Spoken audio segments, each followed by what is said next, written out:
Ever notice that some families just seem to stay wealthy? Not for one generation, or even two, but for 3, 4, 5 generations. And yet, their kids never appear in your feed flashing a Rolex or showing off their latest designer haul. That silence, that deliberate absence from the public eye, it's not an accident. It's intentional, and it starts way back at the crib. It's a playbook, a blueprint for raising kids that's been passed down, often whispered, and definitely not designed for likes or shares. While the rest of us are caught up in the great parenting debates of our time, Montessori versus Reggio Emilia, screen time limits, organic-only diets, old money parents are operating from a different kind of script. This isn't some trendy new philosophy. It's a playbook written long before Instagram could applaud or, for that matter, cancel them. Today, I'm pulling back the curtain on the 10 unspoken rules they repeat like a family mantra. And here's the kicker. None of these rules require a trust fund to copy, not a single one. But every single rule demands that you rethink what good parenting truly looks like in our noisy, validation-hungry world. Are you ready to see beyond the surface? Rule number 1, capital first, cash second. Most 10-year-olds, let's be honest, probably think money is just that crisp paper that pops out of an ATM, or maybe a number on a screen. Old money kids learn the opposite, and they learn it early. They understand that cash, while useful, is fleeting. It evaporates. Capital, however, things like land, shares in a solid business, intellectual property, even deep, meaningful relationships, that's what truly compounds. That's what grows and lasts. Think about it.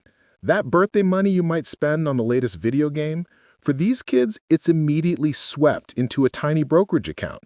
They don't just forget about it, they watch it, quarterly. They learn to see money not as something to spend, but as a tool, a seed. The lesson here is profound. What you cultivate and keep working for you, what generates more value over time, matters infinitely more than what you can wave around for instant gratification. It teaches a fundamental distinction between consumption and investment, instilling a deep respect for assets that build lasting value, whether tangible or intangible.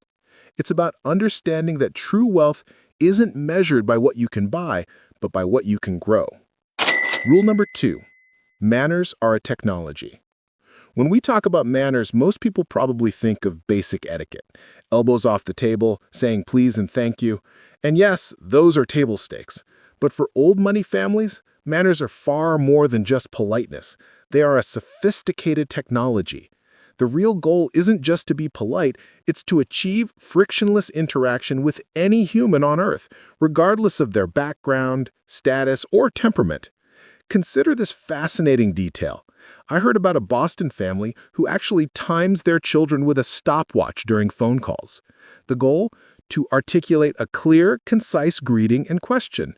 Hello, this is Catherine. May I ask who's calling? If it's under 10 seconds, that earns praise. Over 15, you get a redo. Why this intensity?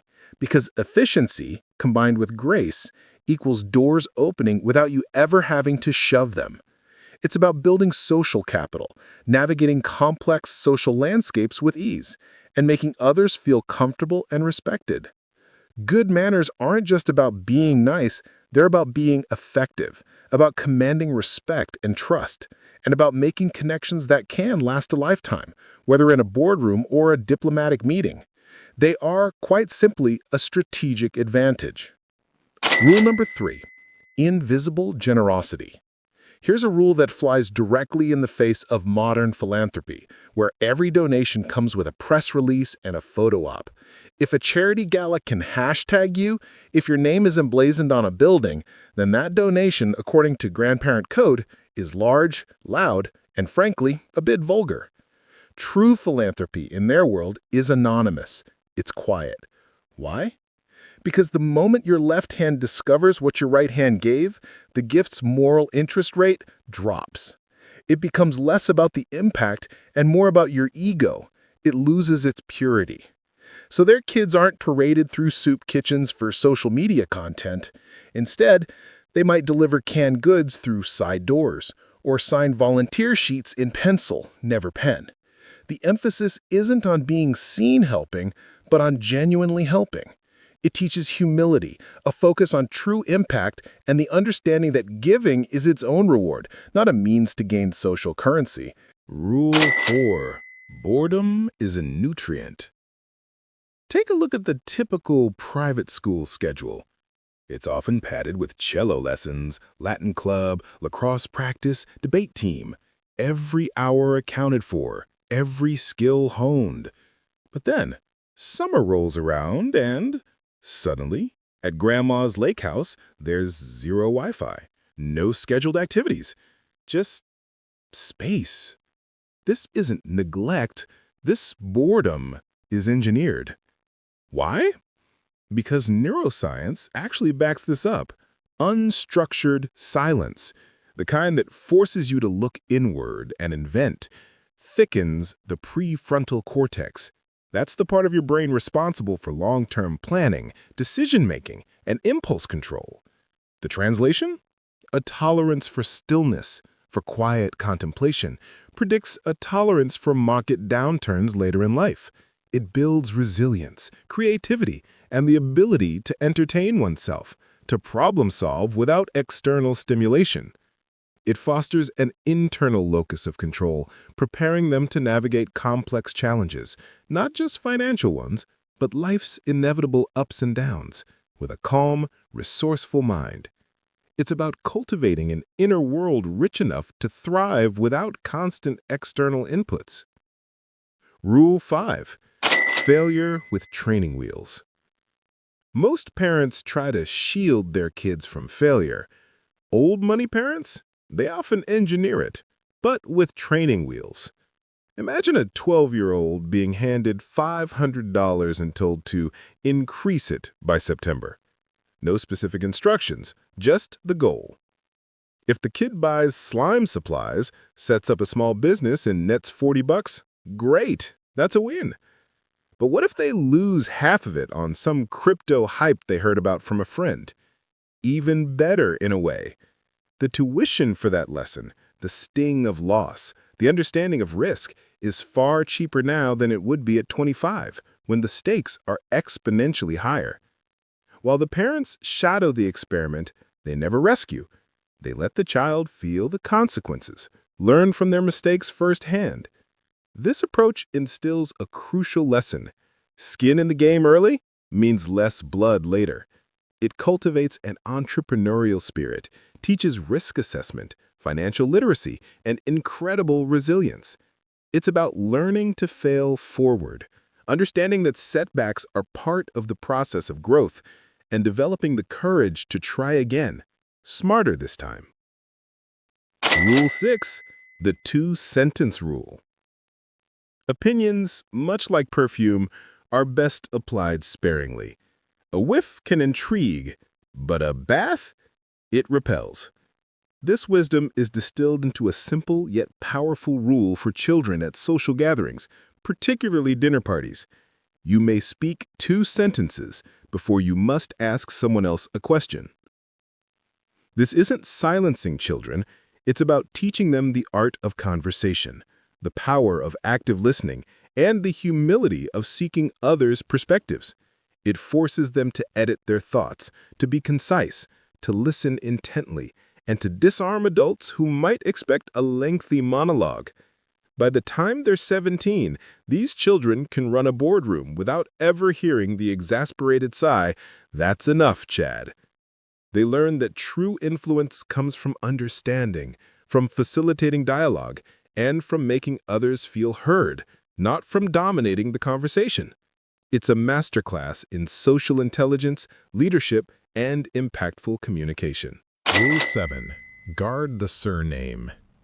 Try searching for a 5-generation Rockefeller or DuPont. What do you typically find?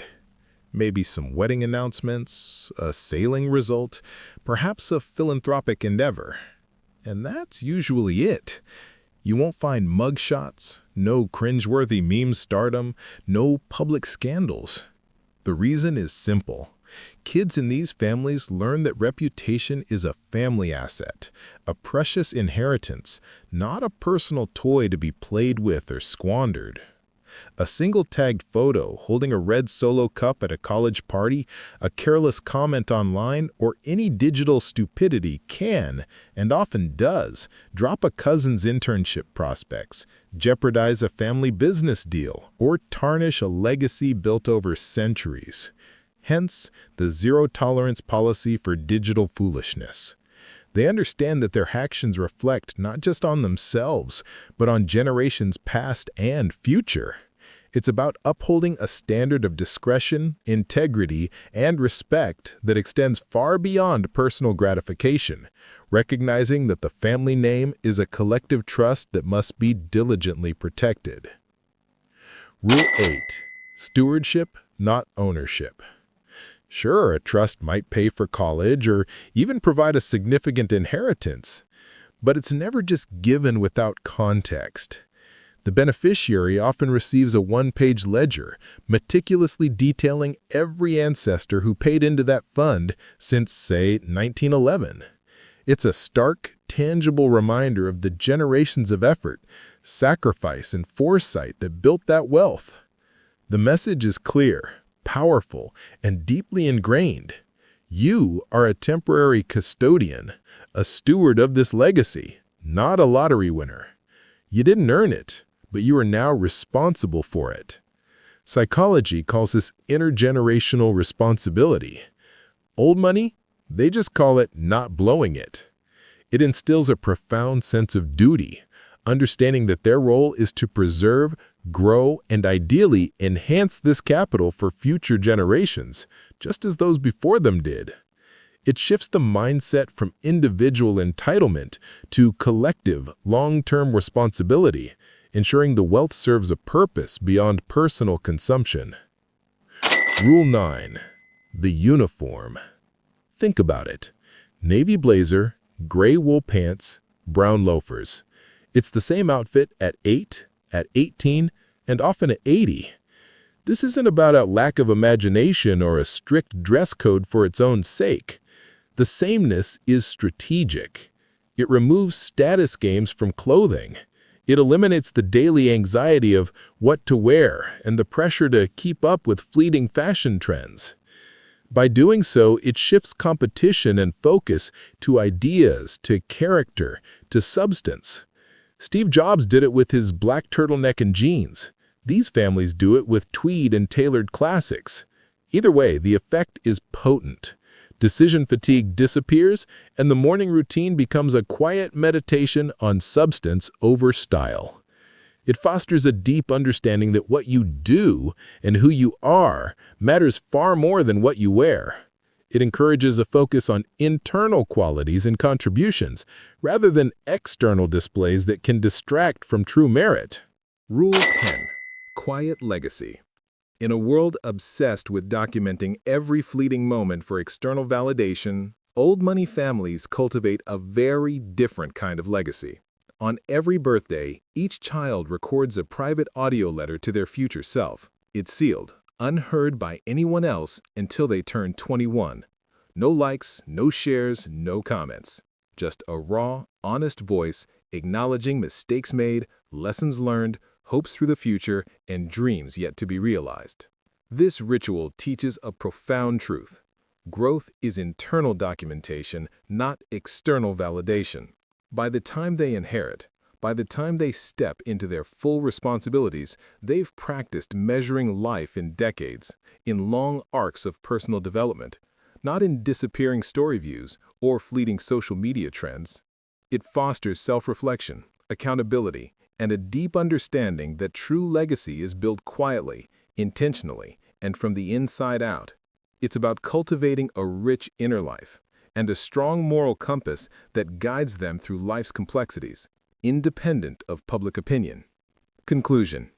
Old money isn't magic, it's simply compound interest on values. The 10 rules we've explored share a single, unwavering spine. Postpone the dopamine, amplify the dignity.